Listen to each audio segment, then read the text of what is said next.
some standing practices, and I want to do some practices against the wall, so that if you don't have a lot of yoga props at your house, everybody has a wall. You may have to move some things around to clear it off, but with a little effort, everybody has a wall. So go ahead and come to standing in mountain pose. And I invite you to lengthen the spine, feel your ears over your shoulders over your hips, and just notice your breath.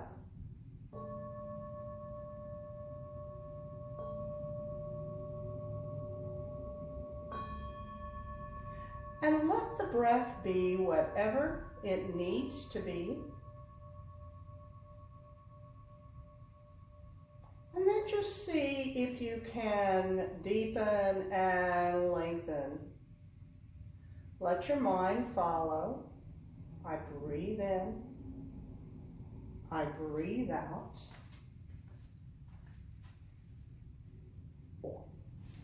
And when you're ready, bring your hands right here to Anjali Mudra, and as you inhale, sweep the arms down and up. And exhale back to the heart.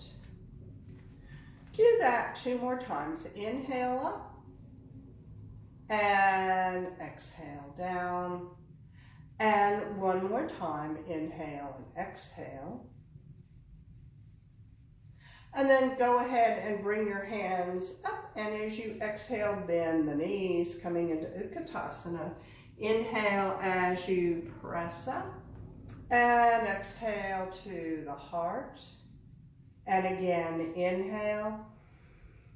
As you exhale, the knees come right over the second toe. The sits bones come back. Don't tuck that pelvis forward. That will make the knees hurt.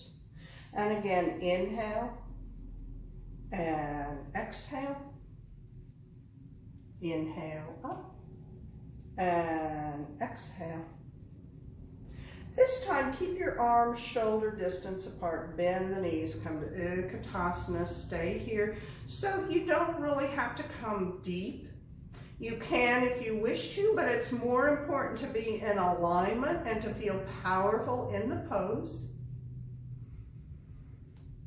Inhale, press back up. Exhale, bring the hands to the heart. Let's do that 1 more time. Inhaling up. Exhaling into Utkatasana, power pose. Inhale back up and hands to the heart center.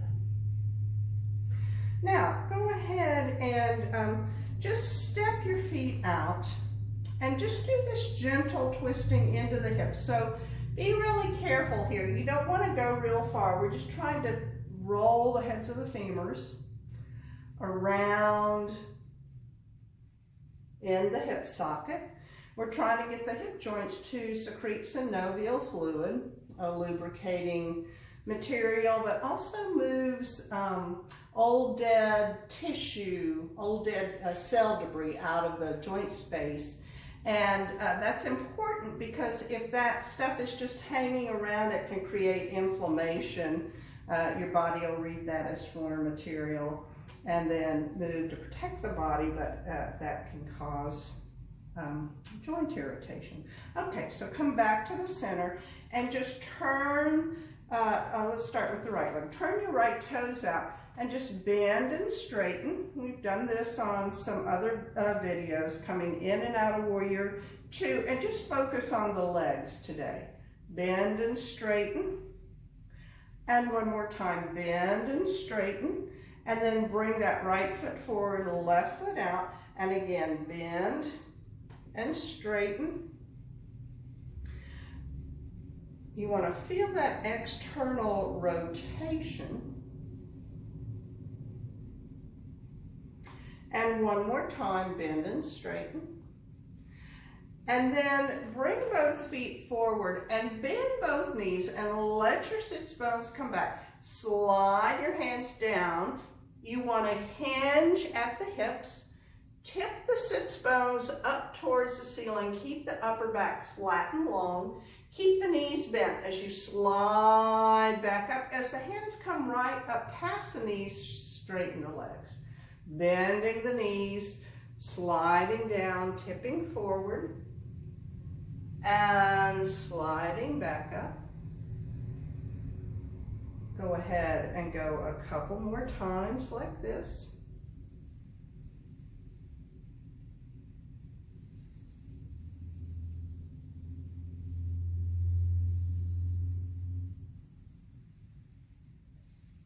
And then come back up to standing. And then go ahead and heel toe and step the feet in and just rock back and forth from side to side.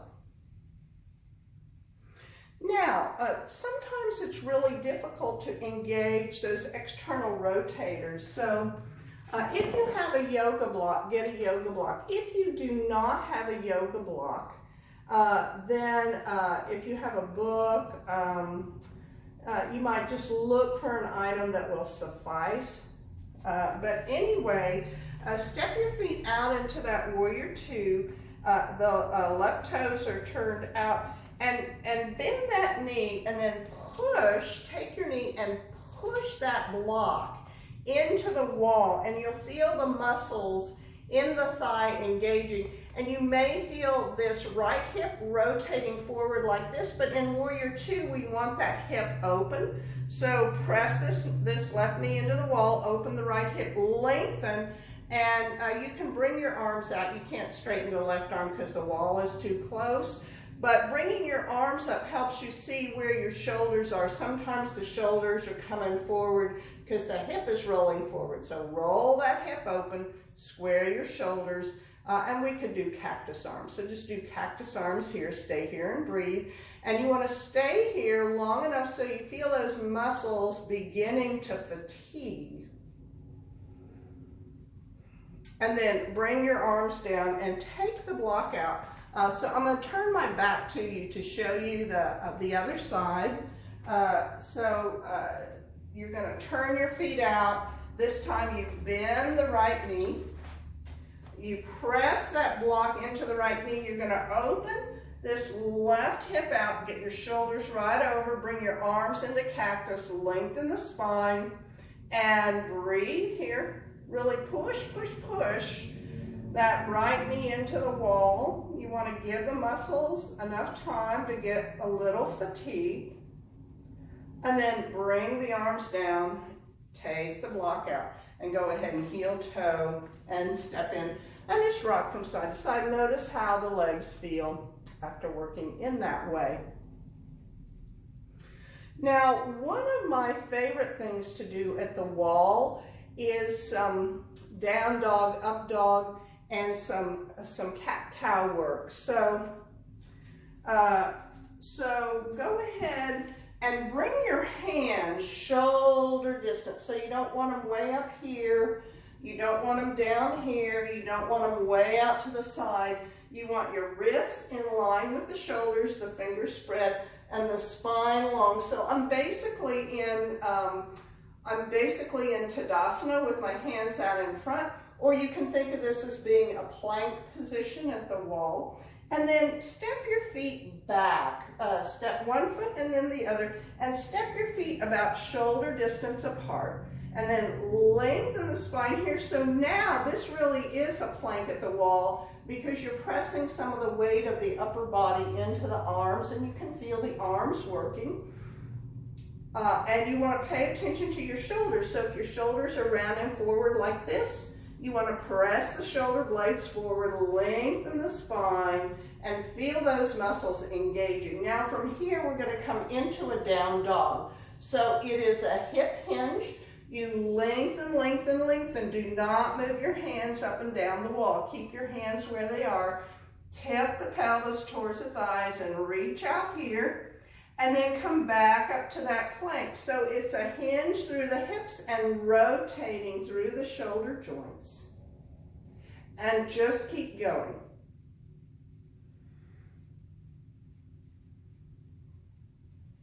Just make sure you're not holding your breath here. And one of the best ways to do that is just to breathe with your movement. Whether you inhale here and exhale plank. Inhale, down dog, lengthening, and exhale, plank. And then the next time you come to that down dog, stay here and breathe.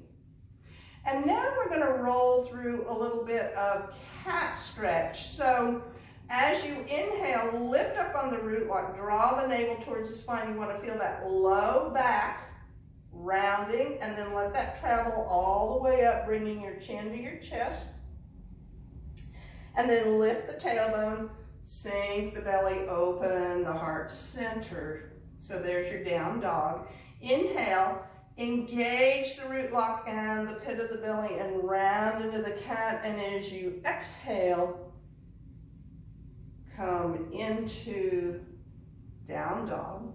So this is kind of a cat dog. Keep going, just inhaling, rounding into the cat, and exhale, coming to more of a flat back down dog. And one more time, come back to your down dog. Now bend your knees a little bit, and here moving that holographic wave. So we've talked about this a little bit in other videos. You just want to move through the fascia layers in three-dimensional asymmetric ways, and then come back to your downward dog, and then look up, step up, and then bring the arms down and just rock from side to side. So when I teach cat-cow, a lot of times I will teach to breathe V-loma against the grain, which is actually a little bit more difficult. So if you just stand here and just inhale and just round into your cat and exhale. Inhale, the hands come in and exhale. Inhale, rounding forward, drawing the navel towards the spine, and exhale. And go one more time. Inhale and exhale. Take a few breaths here. The reason I like to use that, use V-loma breath is it protects the spine a little bit better. It creates this airbag effect. So the spine is rigid and supportive, but the muscles on the front of the body, if we draw that navel in and you inhale and push the diaphragm down and you engage the root lock so the pelvic floor comes up and is strong, you've created this airbag effect so that the spine is supported. That's the theory. And that's the reason that I call the breath in the way that I do. But if you want to do it in an Anuloma way with the grain, and you want to exhale as you round forward and inhale, and exhale here, and inhale, you can do that. It's just it's a little bit different energetic. And different teachers will call it different ways. Neither one is right or wrong. It's just a matter of what the teacher is after in that particular class and what they're trying to do. Okay, so now I just want to show you how to do a Warrior 3 at the wall, using the wall for help. But first, let's just do this little balance practice, because I do this almost every class. You're just bending the knees and rolling up on the ball of the left foot, transferring the weight to the left, roll up on the ball of the right. So if you're familiar with the bandhas, here there's a little release, and then you engage the root lock, the pit of the belly, and then you release and engage the root lock and the pit of the belly. So if you're trying to build core strength and you're not working on the root lock, you're actually missing out on one of the most important parts of your core strength. And the root lock is like, if you, for most women who have had a child, you might have been taught Kegel exercises or Kegel exercises. It's the same muscles, they're used in a little bit different way, because with the bandhas, we're not holding real hard. It's a gentle wave-like, engage and release, and engage and release. And it's not an off or on thing. There's a spectrum of how hard you can engage that core strength. Okay, and then start lifting the foot. So I've seen this practice, which was taught to me by Chitra Giak, who is my 200-hour yoga teacher. And this practice I have seen improve the balance of students more than anything else that I've done. You just see people wiring up and the balance improves. And of course, we want to improve balance not for yoga class, for yoga class, but also so that when you're going out and about in your day, your balance is better and you're less likely to take a fall. And if you do take a fall, hopefully less likely to hurt yourself. Okay. And then bring that to a close. Just stay here, take a few breaths. So now you need to find a chair, something like a kitchen chair, something with a hard seating area. And just turn the chair so the seat is towards you and the wall is behind you. Now, if you don't have a chair and you have yoga blocks, you can stack 2 yoga blocks up to do this, which is what we do a lot at the studio. But I'm trying to give y'all things you can do at home, practices you can do with what you have on hand. And so let's do some forward folds to the chair first. So bring your hands here. Inhale, sweep up. Now keep the knees straight, the spine long, hinge forward, and just tap that chair and then come back up. So we're just going to do this a few times, hinge, and then bring the hands down the midline. Inhale up, exhale, hinge forward, tap the chair, inhale up, and exhale. Inhale, exhale, hinge forward, tap the chair, inhale up, and exhale, and then one more time. So when I'm giving a practice, inhale up and exhale down the midline, I always like to break the poses down a little bit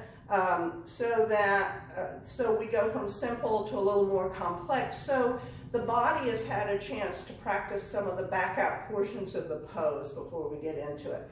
And so that's why I said, let's do some forward folds here. Now, go ahead and hinge forward and bring your hands onto that chair, and then you're going to lift your foot up. So I see that my chair is a little too close. I'm going to move it forward. My shoulders may be out of the shot. They are of the video. So just lengthening here. And so a lot of times there's this going on. See how that foot is turned out? The toes are turned towards the wall in front there. And I want to turn those toes down like this. So straighten the knee, take the toes off, rotate the ball of the foot down, and then push. And sometimes the knee is bent like this, so really push, push, push into that wall, lengthen. Then if you want to take the hands off the chair and take the balance here, you can do that.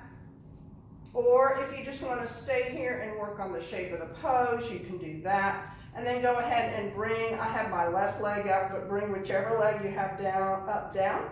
And then inhale, come up, and exhale down the midline.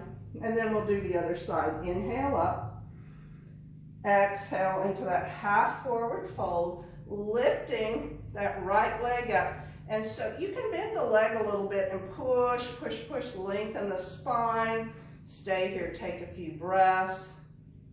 If you want to try to take the balance here, you can. If you just want to work on the shape of the pose, you can do that. Make sure the toes on the right foot are pointing down towards the floorboards. And then go ahead and bring that right leg down. Keep a flat back as you inhale up and exhale down the midline. go ahead and just rock from side to side. So Warrior Three is I think it's a difficult pose. What I don't like to see in Warrior Three is when people are practicing. So it takes time to build that strength. You got to start where you are. And sometimes I'll see this as a Warrior Three. So I don't know if you can see in this baggy shirt, but I've definitely got to rethink my clothes here. So you'll see something like this in a Warrior Three. And really what we'd rather see than this is this. Do you see the difference? This and this. Then when you get here, then you can begin to come forward more deeply into the pose. But if you're always here, you're not really engaging the muscles that you want to engage to have prana flowing in that yoga pose. Okay, so that's Warrior Three. So let's do a Warrior One at the wall.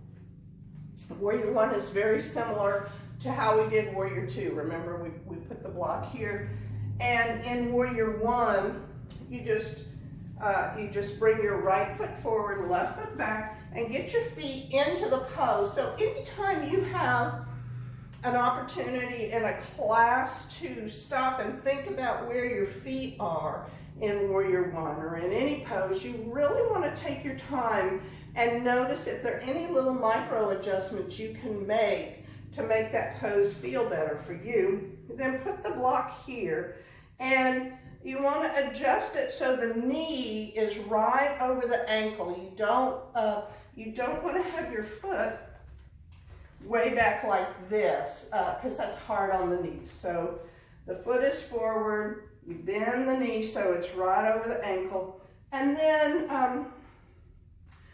bring your hands shoulder height.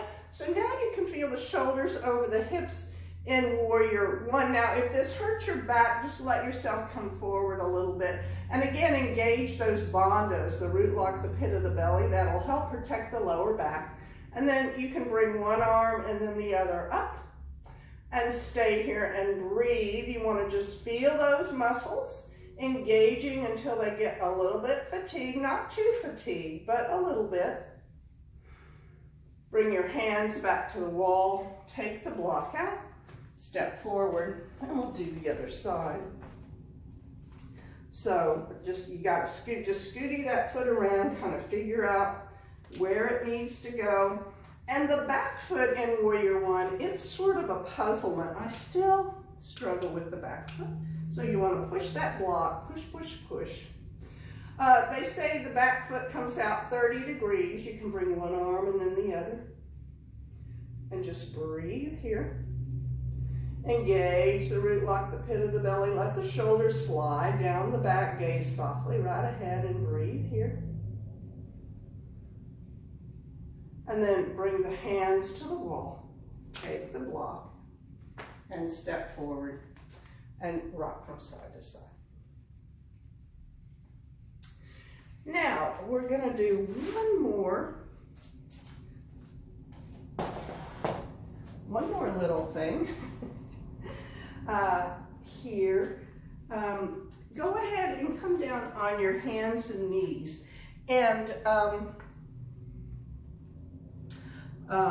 if it hurts your knees, get a towel or a blanket to put under your knees. And then bring your right foot forward, bring your left foot forward and walk that right knee back a little bit. So you want your hip, so here's my hip bone, there's my knee. You want your hip in front of the knee, and then take this yoga block and again, press it into the wall. Now watch your two hip points here, because sometimes the hips will want to open sideways like this, but in this long lunge, the hips, the two hip points are parallel to the wall here. Press into the wall, lengthen the spine, and again, bring one arm and then the other up and stay here and breathe.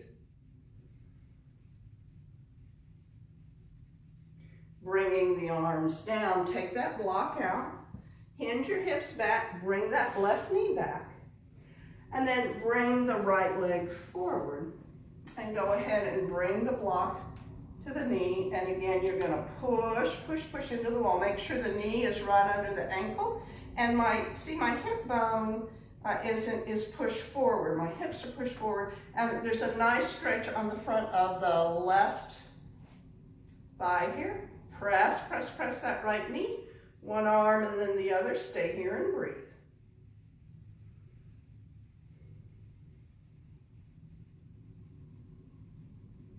Bringing the hands down, bringing the hips back, placing that block down, bringing your knees back. So just come into tabletop. And let's just do a few gentle cat-cows here. So again, inhaling, engaging the root lock and the pit of the belly, bringing the chin to the chest, and then lift the tailbone, sink the belly, open the heart center. Inhaling as you round into the cat. Exhale as you arch into the cow. And then go ahead and just do a little round, a holographic here. So you're just moving in three-dimensional like a cat. You know how cats will just move all around and stretch? And then bring that to a close and go ahead and come down onto your back. And bring your knees into the chest. And we're going to do a pose called Apanasana, which actually means wind-letting pose. And you'll see why. As you exhale, draw your belly button towards the side. Draw your belly button towards the spine and bend your elbows, hugging the knees in. So this is your exhale. And then inhale, just let the knees float to neutral. Exhale, draw the navel towards the spine, hugging the knees in. And as you inhale, the knees come forward. So this is exhale and inhale. Now, if you have not practiced yoga very much, when you do this pose, the low back may feel stiff and it may round as the knees come in. And then as the low back gets a little healthier, sometimes you can keep it on the mat by just drawing the navel towards the spine a little bit and engaging the bandhas.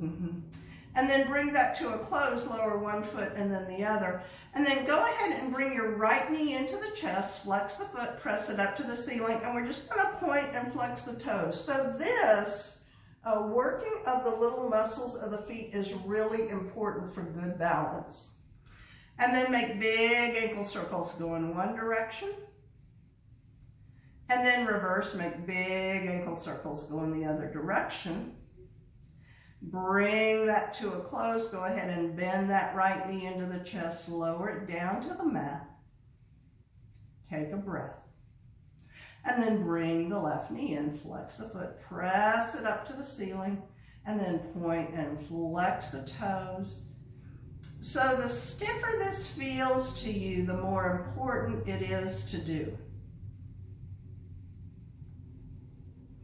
And then the next time you flex the foot, start those big ankle circles going in one direction. And then reverse, going back the other way.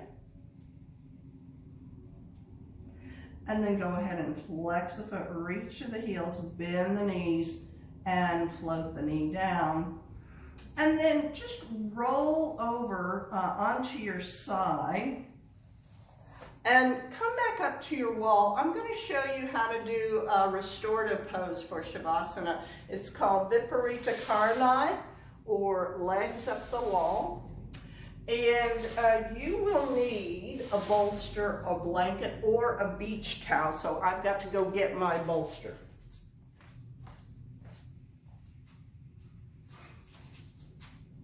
Actually, I'm going to use a blanket because I think that will more people have blankets or a beach towel. And so you want to take whatever it is that you're using and put it up against the wall like this, like that. It's up against the wall.